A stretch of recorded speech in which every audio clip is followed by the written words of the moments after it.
Halo pemirsa, kembali lagi di One News Bola akhir pekan. Timnas Indonesia resmi masuk pot 3 drawing babak 4 kualifikasi Piala Dunia 2026. Garuda jadi satu-satunya tim di luar 100 besar ranking FIFA, serta siap buat kejutan dan merebut satu tiket langsung ke Piala Dunia melalui grup neraka.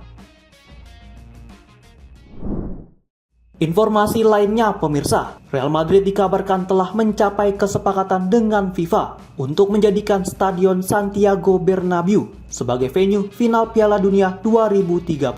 Momen bersejarah ini akan jadi puncak turnamen yang digelar di 3 negara, Spanyol, Portugal, dan Maroko. Pemirsa, inilah One News Bola akhir pekan selengkapnya.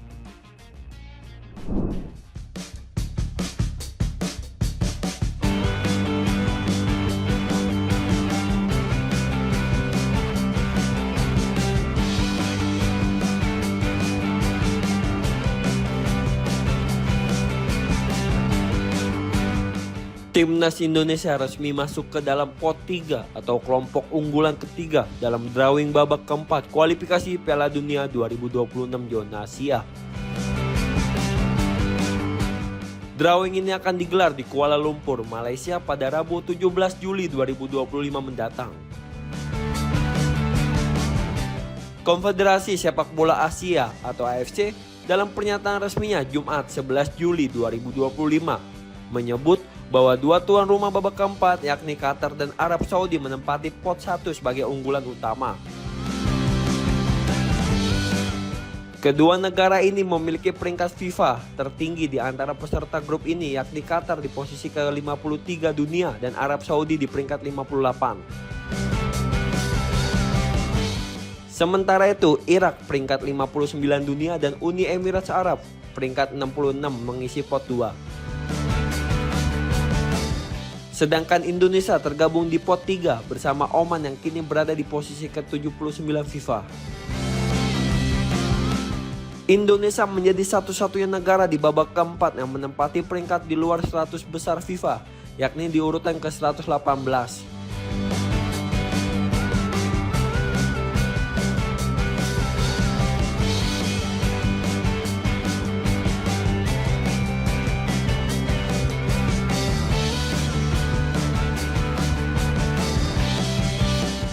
Hal ini menjadikan skuad Garuda sebagai tim dengan peringkat terendah di fase ini. Di babak keempat, kualifikasi Piala Dunia 2026 akan digelar di dua negara yaitu Qatar dan Arab Saudi pada Oktober mendatang. 6 tim yang lolos akan dibagi ke dalam 2 grup, masing-masing berisikan 3 tim. Format kompetisi cukup ketat, di mana hanya juara grup yang akan otomatis melaju ke putaran final Piala Dunia 2026. Sementara 2 runner-up grup akan bertemu di babak kelima dalam format 2 leg untuk memperebutkan 1 tiket ke babak playoff antar konfederasi melawan wakil dari benua lain.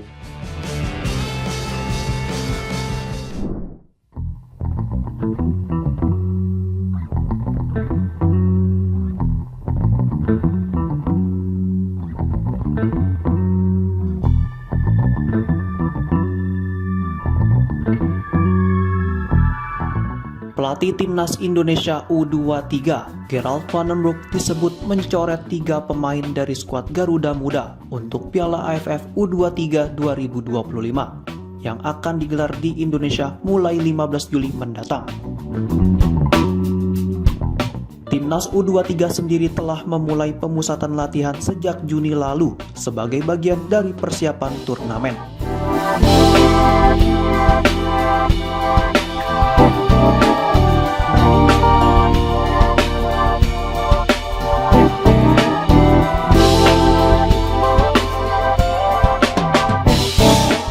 Indonesia tergabung di grup A bersama Malaysia, Brunei Darussalam, dan Filipina. Dari 30 pemain yang dipanggil pada tahap awal, 2 penjaga gawang yaitu Husna Al-Malik dan Seva Sanggasi langsung tereliminasi di awal pemusatan latihan.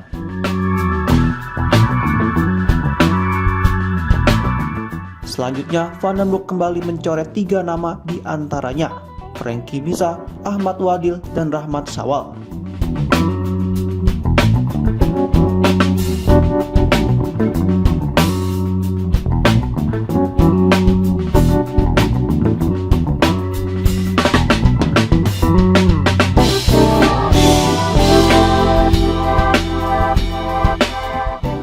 demikian, jumlah pemain kini tersisa 25 orang.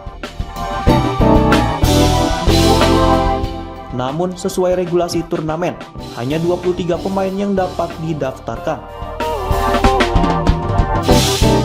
Itu berarti 2 nama lagi akan dicoret sebelum turnamen dimulai. Salah satu posisi yang kemungkinan akan dikurangi adalah penjaga gawang, mengingat saat ini masih ada 4 kiper tersisa, yakni Dava Fasha, Cahya Supriyadi, Erlangga Setio, dan Muhammad Ardiansyah. Minimnya jam bermain di level klub menjadi salah satu faktor yang berpotensi menentukan siapa yang akan dicoret di daftar akhir skuad Garuda Muda.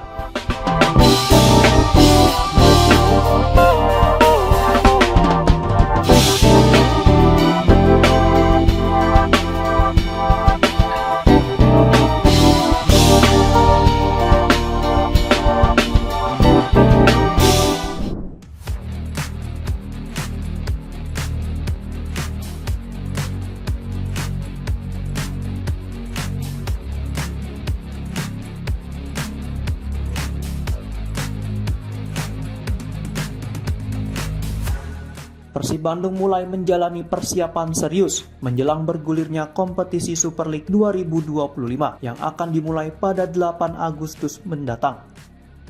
Pelatih Boyan Hodak menekankan pentingnya membangun chemistry antar pemain, terutama setelah kedatangan banyak wajah baru.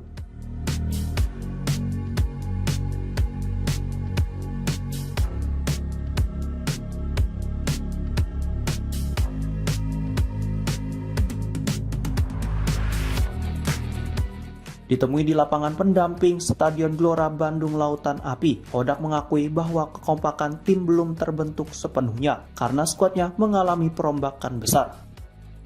Total 16 pemain sudah dipastikan hengkang dan Persib mendatangkan 11 pemain anyar. Dari 11 rekrutan baru tersebut, 3 diantaranya merupakan pemain lokal, yakni Sadil Ramdhani, Alhamra Hehanusa, dan Alfreandra Dewangga. Sementara 8 lainnya adalah pemain asing, yakni Adam Prezibek, Julio Cesar, Patricio Matricardi, Luciano Guechochea, William Marsilio, Berguinho, Willam Barros, dan Ramon Tanque.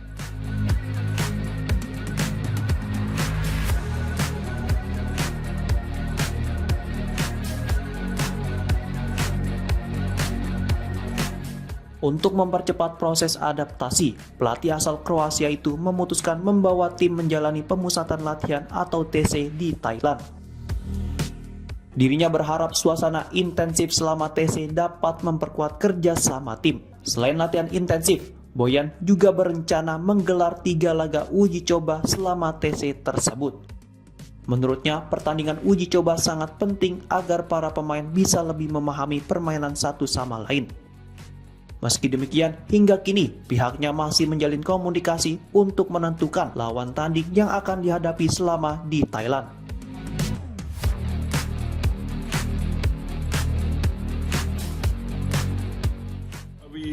Number one is we have a big number of new players, so we need to have some bonding. This is same like in your job. If you two are new, you don't know each other, you need some time to stay together, to spend some time, train somewhere together. So I think that this is one good thing for us, and also the other thing is we will play the 3 matches, so it will be good for more understanding in the game. These 3 matches versus who? This one I will let you know because they were changing something, so probably we will tell you in few days time. But in Bangkok? Yeah.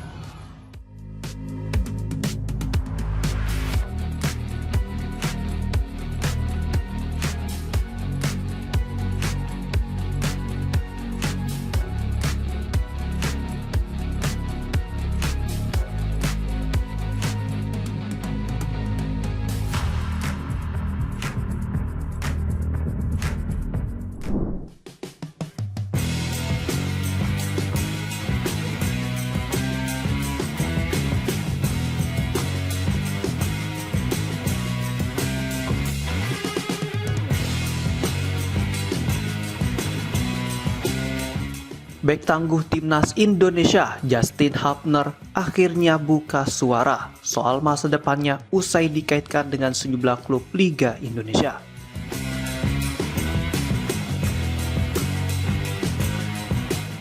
Dalam beberapa waktu terakhir, rumor kepindahan pemain keturunan Indonesia ke kompetisi domestik memang semakin santer.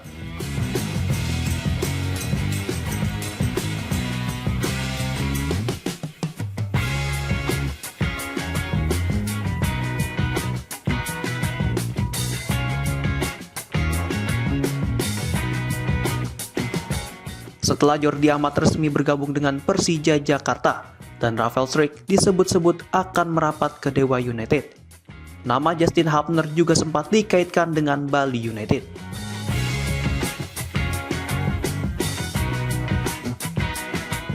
Namun, pemain berusia 21 tahun itu kini memberikan klarifikasi soal kabar tersebut.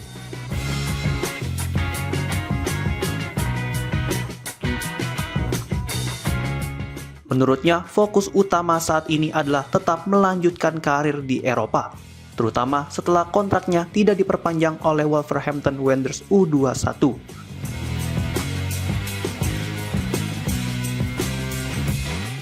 Meski demikian, Hubner tak menampik bahwa dirinya telah menerima sejumlah tawaran dari klub-klub Liga Indonesia.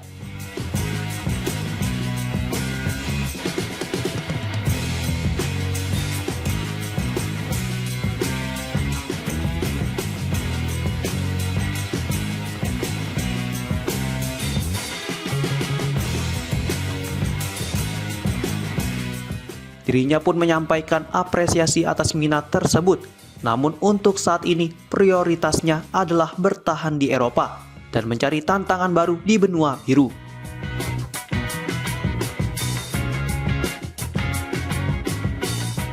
Para penggemar timnas Indonesia yang penasaran dengan masa depan sang bek kini mendapat jawaban langsung dari sang pemain yang tetap berkomitmen menjaga level kompetisinya di luar negeri.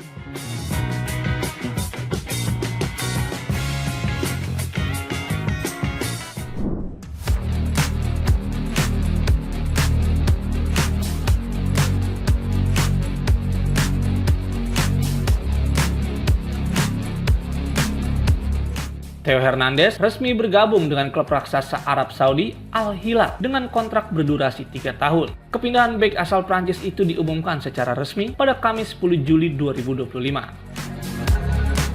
Dirinya akan mengenakan nomor punggung 19, sama seperti saat membela AC Milan. Menurut laporan dari berbagai sumber, Al Hilal membayar AC Milan sebesar 25 juta euro untuk transfer Hernandez.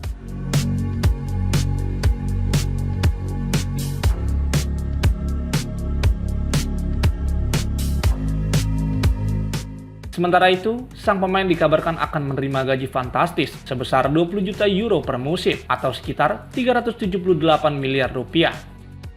Harga transfer yang relatif rendah disebabkan kontrak Hernandez di Milan hanya tersisa 1 musim.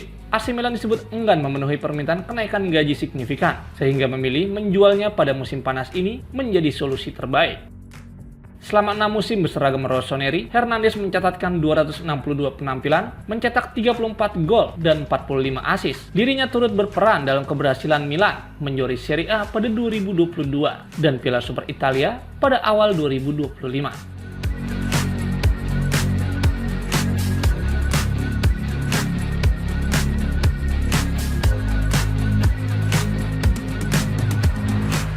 Adaptasi Hernandez di Al Hilal diyakini tak akan sulit. Klub ini sudah diperkuat oleh beberapa mantan pemain Serie A seperti Kalidou Koulibaly, Serhei Milankovic-Savic, dan João Cancelo.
Real Madrid dikabarkan telah mencapai kesepakatan dengan FIFA untuk menjadikan Stadion Santiago Bernabeu sebagai venue final Piala Dunia 2030.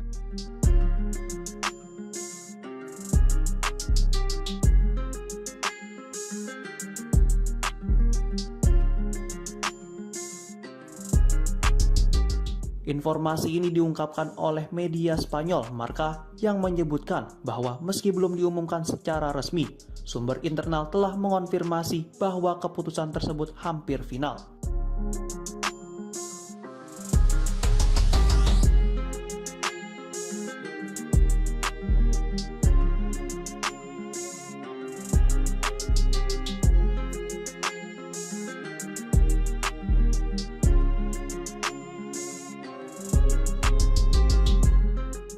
Piala Dunia 2030 akan menjadi turnamen bersejarah karena untuk pertama kalinya digelar di 3 negara berbeda, yakni Spanyol, Portugal, dan Maroko.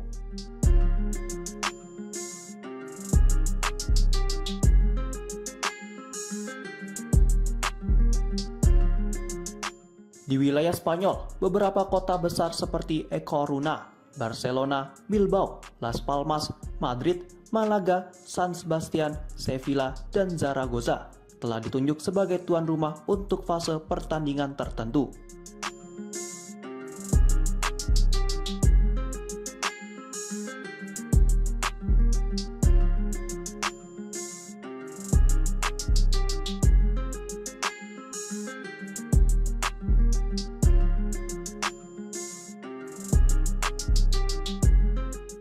Namun untuk laga puncak, Stadion Santiago Bernabeu di Madrid muncul sebagai kandidat utama.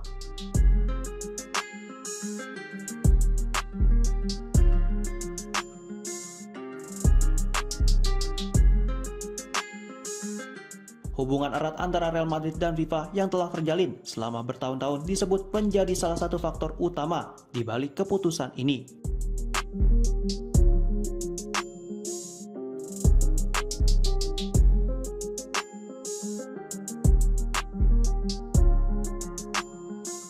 Kerjasama yang solid dan saling menguntungkan antar kedua pihak memperkuat peluang Bernabeu menjadi pusat perhatian dunia pada final Piala Dunia mendatang.